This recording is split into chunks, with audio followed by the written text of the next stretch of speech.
Hi, hello all, welcome to Simple Max Magic Tamil. If the side of a square is increased by 20%, then its area is increased by. Side வந்து 20% increase ஆகுது, area எவ்வளோ percentage increase ஆகும்னு கேட்டிருக்காங்க. Area of square formula வந்து ஏ square. ஒரு side வந்து எக்ஸ்ன்னு வச்சுப்போம், இன்னொரு சைடு வந்து ஒய்ன்னு வச்சுப்போம். எக்ஸ் வந்து 20%, ஒன் சைடு வந்து 20% இன்க்ரீஸ் ஆகுது, ஒய் வந்து 20% இன்க்ரீஸ் ஆகுது. இப்போ வந்து ஓவரால் ஏரியா சேஞ்ச் அப்படின்னு பார்த்தோன்னா நம்மளுக்கு வந்து ஃபார்முலா ஒன்று யூஸ் பண்ணுவோம். X plus Y plus XY divided by 100.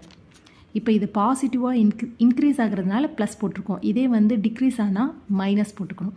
இப்போ 20 plus 20 plus 20 into 20 divided by 100. 20க்கு 20 கேன்சல் ஆகிடுச்சு. இதை நம்ம சால்வ் பண்ணோன்னா இது 40 ப்ளஸ் 2 இன்ட்டு 2 4. அப்போ 44% தான் இதோட ஃபைனல் ஆன்சர்.